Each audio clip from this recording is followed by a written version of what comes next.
There's a big misunderstanding that ayahuasca can be a magic cure for anything and everything. It's a misunderstanding because that is not the way in which ayahuasca works. The truth is that every area of life where we feel struggles, where we feel pain, every area where you're probably feeling stuck, is an area that hasn't bloomed to its full potential. Perhaps it's your physical health, perhaps it's your mental and emotional health. You have anxiety, worries, fears. Maybe you know that there's some traumas and ways of living that are not serving you anymore. Perhaps you have closed off to the abundance of life and you feel that it's a struggle just to survive. Maybe it's around love, your connections, the quality of your relationships is not what it could be or what you wish it was.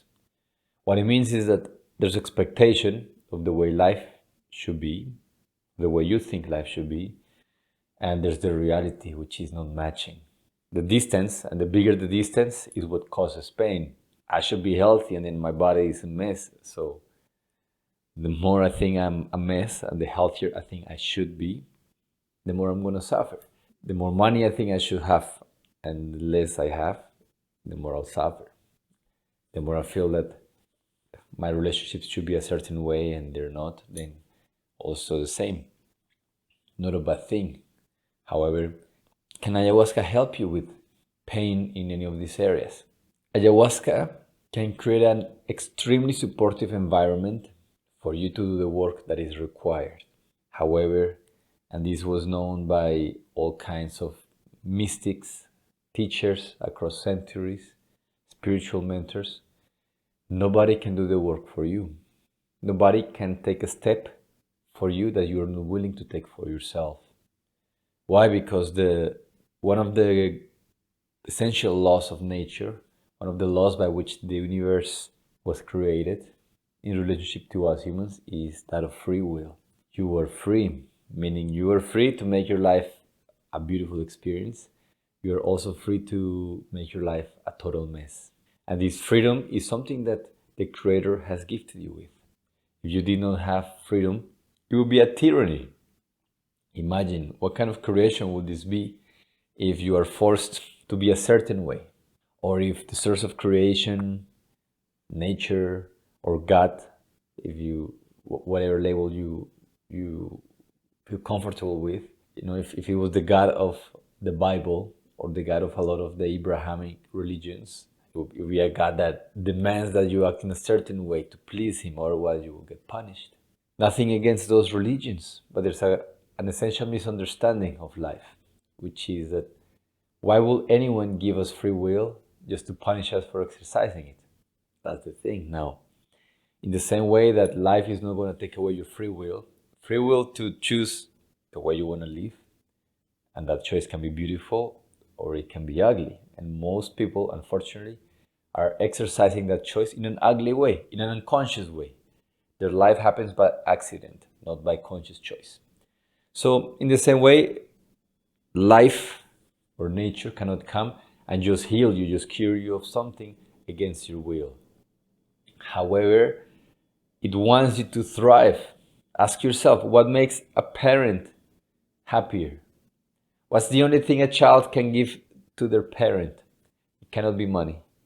It cannot be status or, a child has nothing to give to their parents but their own joy. And nothing pleases a parent more than seeing their child doing well.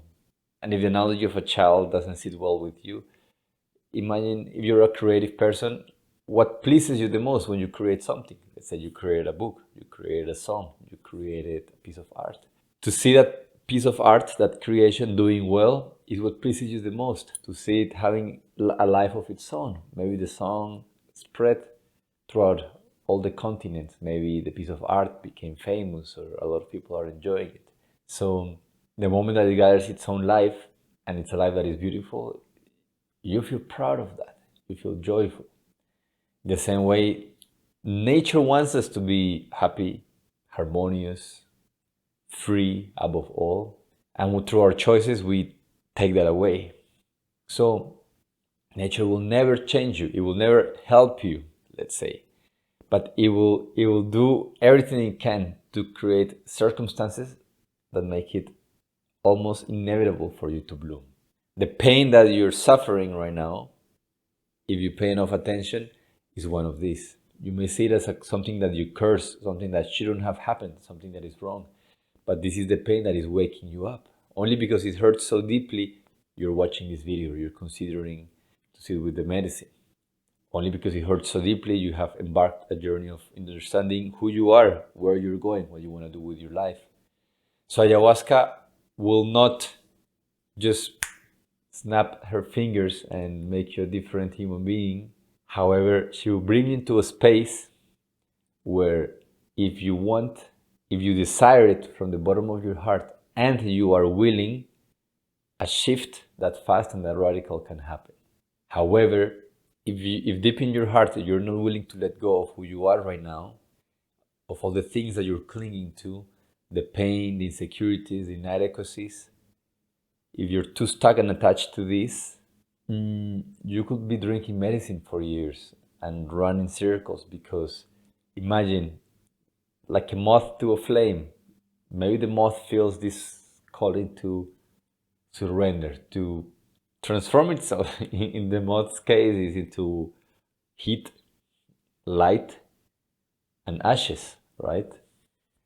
And I don't know why they dive into the flame, but as a metaphor, if you're a moth and that's what you're aching for, to become one with light, but you keep just like circling around, you're going to waste your life. One day you have to commit, you have to take the plunge and say, all right, this is it. I am changing, I am transforming myself. So if you have reached that point, ayahuasca can help you. Ayahuasca, of course, in a container where it is done responsibly, that has been consecrated in nature with shamans that know what they're doing. But assuming that you're in a place that honors the traditions and treat things properly, then yes, ayahuasca can help you, but only if you are ready to help yourself. If you're not, nothing in this life can help you. If you're attached to the place where you're at, you're going to struggle. You have to be willing to shake hands with the past, let go, take a plunge and see where you end up. And you may be surprised that life becomes so damn beautiful once you stop clinging to the petty little things that you thought were part of you. Petty little relationships, pains, judgments, fears, insecurities, thoughts, and memories that you thought you had to grab onto. None of that is needed. Medicine can help you, but you gotta help yourself first. Thank you for watching this video. If you want to drink medicine, the community that I work with, the links are below. Also, I wrote a book. It's the condensed lessons of over 100 ayahuasca experiences, navigating a journey from pain into purpose and peace. You can buy it below on Amazon, and see you next time.